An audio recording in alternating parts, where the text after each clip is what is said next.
السلام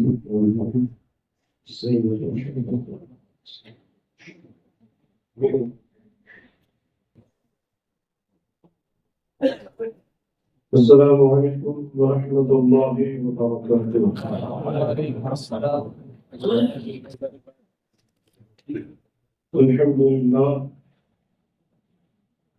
الحمد لله رب العالمين والعاقبة للمتقين والصلاة والسلام على سيد المرسلين وعلى آله وأصحابه أجمعين إلى يوم الدين. أما بعد فأعوذ بالله من الشيطان الرجيم. بسم الله الرحمن الرحيم. ولله على الناس حج البيت من استطاع إليه سبيلا ومن كفر فإن الله.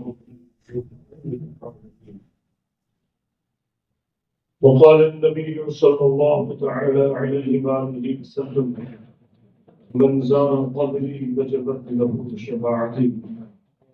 صدق الله مولانا العظيم وصدق رسول الله صلى الله تعالى عليه وسلم. قال الله تبارك وتعالى في شأن حبيبه الكريم: إن الله وملائكته يصلون على النبي يا أيها الذين آمنوا صلوا عليه وسلموا تسليما. صلى الله على النبي صلى الله عليه وسلم. صلاة وسلام عليك يا رسول الله. سامعین کرام، یہ مبارک مہینہ بڑا متبرک اور عظمت والا مہینہ ہے.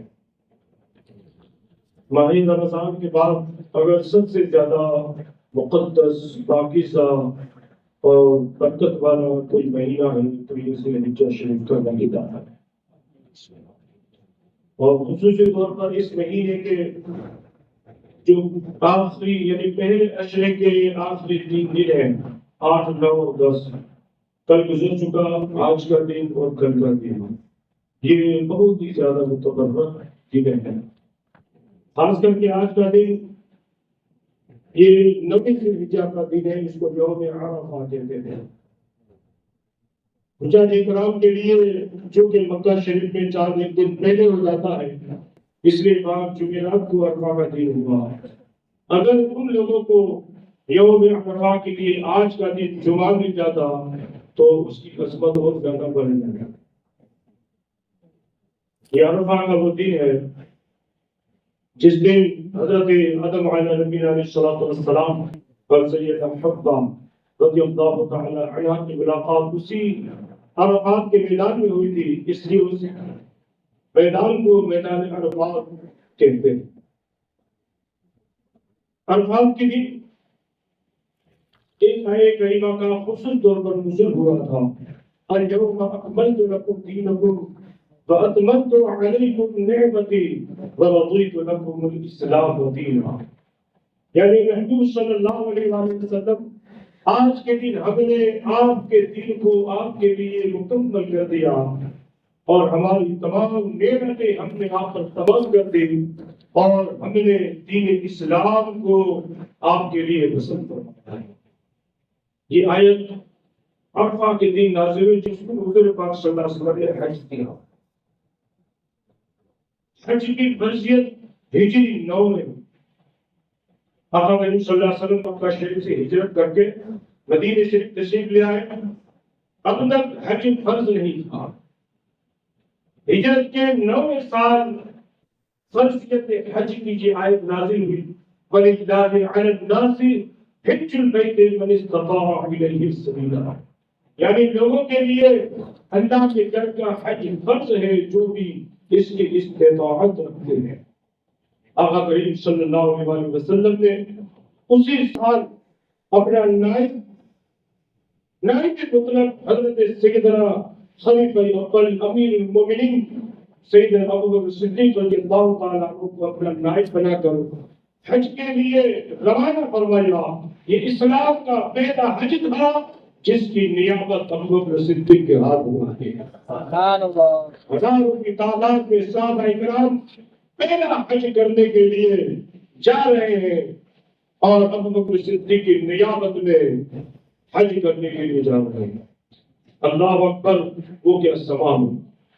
50 برس کے بعد جن صحابہ نے مکہ المکرمہ جیسی عظیم شان زمین کو چھوڑ کر ہجرت کر کے مدینہ شریف چلے گئے تھے، ان سب کے دل میں ایک غم بنا، ایک ذوق، ایک شوق پیدا ہو گیا کہ ہاں وہ دن آ گیا، آج اب ہم بھی لبیک کی صدا بلند کر کے اللہ کی بارگاہ میں حاضر ہو گئے۔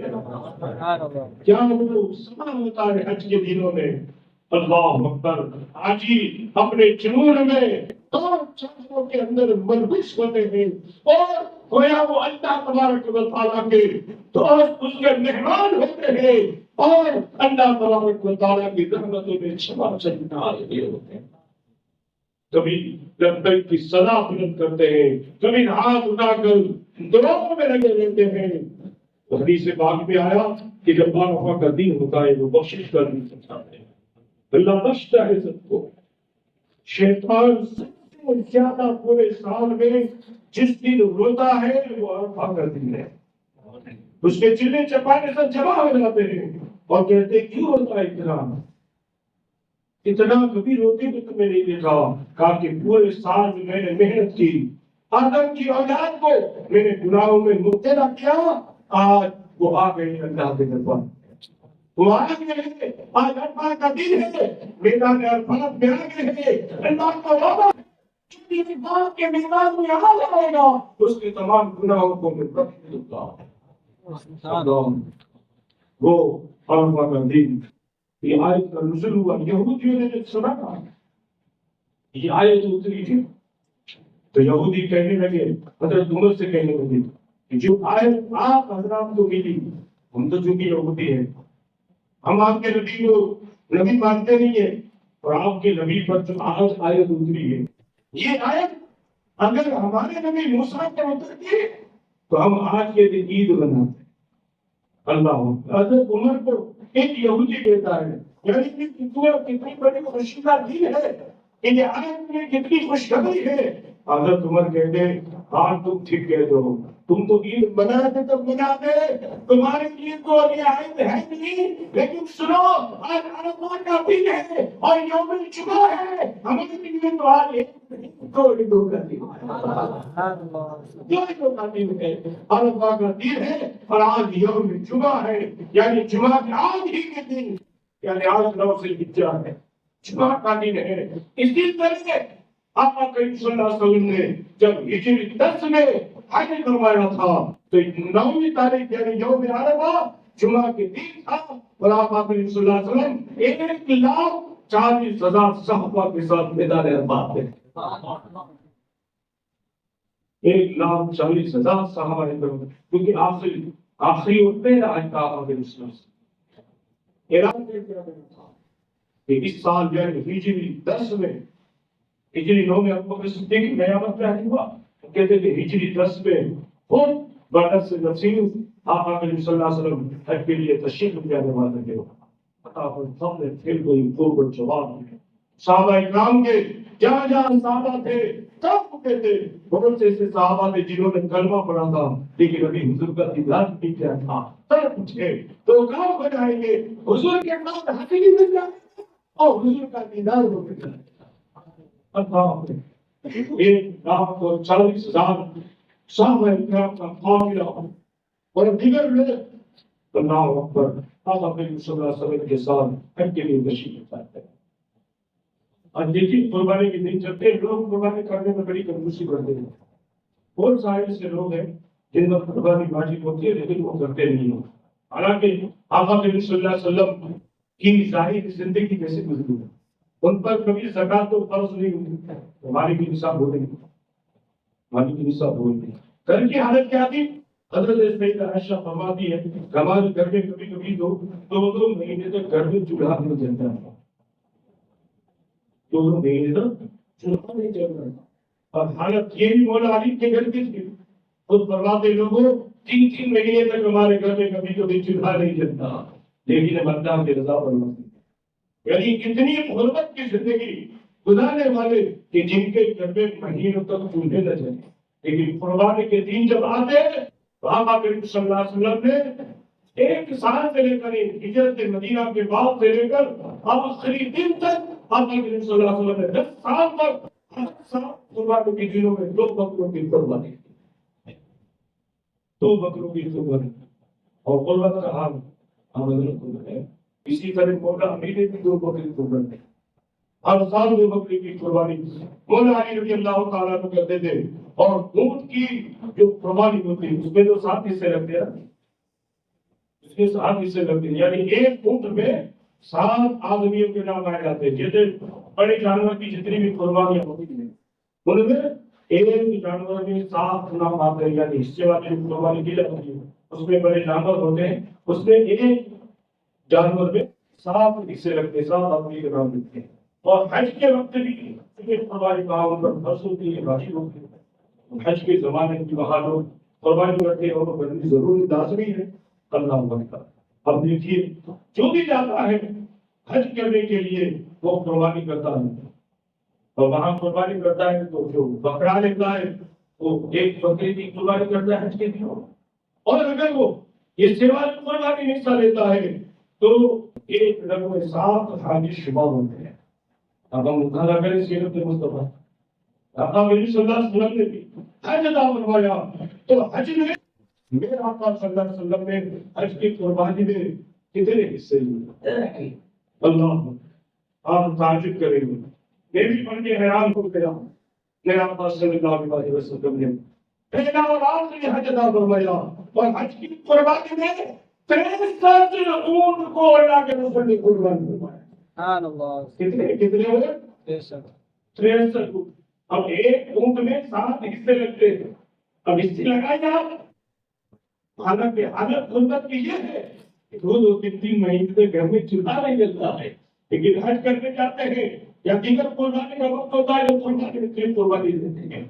63 اونٹ کو قربانی کے لیے میرے آقا صلی اللہ علیہ وسلم نے خریدے، مبارک سے نفیس اپنے مبارک ہاتھوں سے 63 اونٹ کو حضور نے خود سجا دیا۔ تو سبحان اللہ، بڑی بات نہیں ہے، تو بکرا اپنے رس سے ذبح نہیں کر سکتے ہیں، ایک اونٹ کو ذبح کرنا یہ دقت کی بات ہے۔ حضور جب 63 اونٹ لے کر آئے نا تو صحابہ بھی تعجب کرنے لگے، پوری دیر کو صحابہ تعجب کرنے لگے کہ حضور کی عادت ہے اپنے ہاتھ سے قربانی کا جانور ذبح کرنے میں، تو ایک دن 63 حضور سے لے کر کے آ رہے ہیں، کس طرح حضور اس کو ذبح کریں گے، کیا حال ہوگا؟ صحابہ منتظر تھے کہ منظر دیکھنے کے ملائی کیا کرتے دیکھتے تھے۔ اب صحابہ اس منظر کو بیان کرتے تھے کہ جب قربانی کرنے کا وقت آیا اور اس نے چھری کو تیز کیا، اپنے ہاتھ میں چھری لی، اونٹ کی جگہ سے نظر کی تو اونٹ خود جو ہے جوش و ولولہ کے ساتھ حضور کی بارگاہ میں رکھا، حضور کو سلام کرتا اور حضور کی بارگاہ میں بولا یہ بھی جاؤگا بڑی پہلے حضور سلام اور ایک دن کا کہ وہ سب ہوتا تھا، یعنی ایک ہی وقت میں آقا کریم صلی اللہ علیہ وسلم نے 63 اونٹ کو ذبح کیا۔ 63 اونٹ کو میرا آقا صلی اللہ علیہ وسلم نے ذبح کیا۔ صحابہ فرماتے ہیں کہ اونٹ ایک دوسرے کا ایسا لگتا کہ لڑ رہے ہیں کہ پہلے مجھے جانے دو، یعنی اونٹ بھی جانتے ہیں کہ اس کا نصیبہ کیا ہوگا کہ اللہ کے نام پر ذبح ہو اور ہر محمد رسول اللہ صلی اللہ علیہ وسلم۔ یہ قربانیاں ہیں، بندے مومن کو چاہیے کہ دل کھول کر قربانی خرچ کرے۔ قربانی کے دنوں میں قربانی کرنے سے بہتر اور کسی بھی نیکی میں اتنا ثواب نہیں ہے جتنا ثواب قربانی ہے۔ اللہ کا شکر ہے مغفرت وعلى سيدنا ومولانا محمد واصحابه صلوات والسلام علیہ وسلم۔ یہ حج کا مہینہ ہے، حجاج کرام بڑے ذوق و شوق کے ساتھ مزے لیتے ہوں گے۔ جب حجاج کرام احرام باندھ لیتے ہیں اور حج کی ادائیگی کو شروع ہو جاتے ہیں، ان کی واللہ کی رحمت میں نازل ہوئے ہوتے ہیں، اور قابل پر جب ان کی بہن عزت بڑھتی ہے تو ایک کیفیت ہوتی ہے، وہ پہلی تو سوچنے لگتا ہے کہ یہ خواب میں کیا حقیقت میں میں پہنچا ہوں، یا اللہ یہ تیرا حرم اور میرے نامہ قدم میری کرنے کی نظر اور میرا کیا یا آپ سنتے نہیں تم پر اللہ کا کرم ہوا ہے، یہ خواب نہیں ہے، سچ میں اللہ نے مجھے اپنے گھر کا دیدار کرایا۔ اللہ وہ کعبہ جس کا طواف کبھی آقا صلی اللہ علیہ وسلم کیا کرتے تھے، وہ کعبہ جس کا طواف کبھی ابوبکر صدیق نے کیا، کبھی فاروق اعظم نے کیا، عثمان غنی صحابہ نے، اہل بیت اسلام نے طواف کیا، اس زمین پر جا کر کے بندہ جب طواف کرتا ہے اور تصور کرتا ہے کہ وہ کہاں پہنچ گیا، تیری کسی کیفی ہوتی ہے۔ بندے کو چاہیے کہ اگر طاقت رکھتا ہے تو زندگی میں کم سے کم دیگر اخراجات کو، دیگر خرچوں کو کم کر کے کچھ کم سے کم ایک طرف رکھے اور آنکھیں بند کر کے ایک مرتبہ مکے اور مدینے کی زیارت کو ضرور جائے، نیت کریں انشاءاللہ۔ وہاں کی جو کیفیات ہے، وہاں کی جو رحمتیں ہیں، وہاں کی جو عبادتیں ہیں، وہ مکہ کا سرور، وہ مدینے کا سرور ایک عجیب لوگ، اور جس پر فرض ہے حج اس کو تو کرنا ہی کرنا، اس کو تو کرنا ہی کرنا، جس پر حج فرض ہو پھر حج ادا نہ کرے، میرا محمد صلی اللہ علیہ وسلم فرماتے ہیں مجھے اس کی پرواہ نہیں، چاہے وہ یہودی ہو کر مرے یا نصرانی ہو کر۔ آج کل لوگ دیگر کاموں میں اتنے روپے خرچ کر دیتے ہیں کہ حج میں اس سے کم خرچ ہوتا ہے۔ لوگ شادیوں میں 15-15 20 لاکھ خرچ کرتے ہیں، 7-8 لاکھ روپے نہیں کرتے، لوگ 50-50 لاکھ 1 کروڑ روپے کا قبیلہ بنا دیتے ہیں، لیکن 7-8 لاکھ روپے کا بچت ادا کرتے ہیں۔ زندگی کا کوئی بھروسہ نہیں، اگر اسی حالت میں مر گئے کہ بعد میں کروں گا تو تمہاری موت امام پر ہوگی یا نہیں اس کا کوئی گارنٹی نہیں۔ سننے کی اجازت کیا دی ہے کہ وہ یہودی ہو کر کے بولے یا نصرانی ہو کر بولے کہ جس پر حج فرض ہو گیا ہے پھر بھی وہ حج نہیں کرتا ہے۔ ہم بزرگیات میں اپنے پیسے بالکل پانی کی طرح بہاتے ہیں، حالانکہ اگرچہ ہم اپنے پیسوں کے مالک ہوں، وہ حرام کے پیسے ہیں وہ تو جہنم میں ہی ملنے جانے والے ہیں، حساب حرام کے پیسوں کا حساب نہیں ہے، اس کا تو حساب ڈائریکٹ جہنم ہی ہے۔ حساب حرام کے پیسوں کا، حساب حرام کے پیسوں ہوگا، جو رزق حلال تم نے کمایا ہے اس کو کہاں تم نے خرچ کیا، اس کو کہاں خرچ کیا، ایک کا حساب کیا جائے۔ اور جو حرام کاری میں خرچ کیے جاتے نا ان کو جہنم کی آگ کو تباہ کر کے، ان لوگوں کو جو اپنے پیسے حرام کاری میں خرچ کرتے ہیں ان کے سینوں پر، ان کی پیشانیوں پر اور ان کی پیٹھ پر جہنم کی آگ سے بھاگ جائے گا۔ اللہ حساب لگائے گا ان پیسے کا۔ آپ دنیا میں موج اڑاتے اڑا لیجیے، آپ مذاق اڑاتے اڑا لیجیے، جوش کر لیجیے، ورنہ تو دیکھ لیجیے کب تک جیو گے۔ موت لکھی ہوئی ہے اور اس کو آنی نہیں ہے، اور ایک ایک بارے کا حساب اللہ تبارک و تعالیٰ لینے والا ہے، تو ہمارے پاس کوئی جواب نہیں ہوگا۔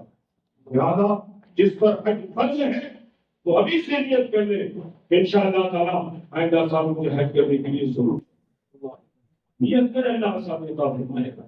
اللہ تعالیٰ ہم سب کو جو چاہ چکے ہیں ان کو بار بار اور نہیں کری اللہ سے ایک بار حج سے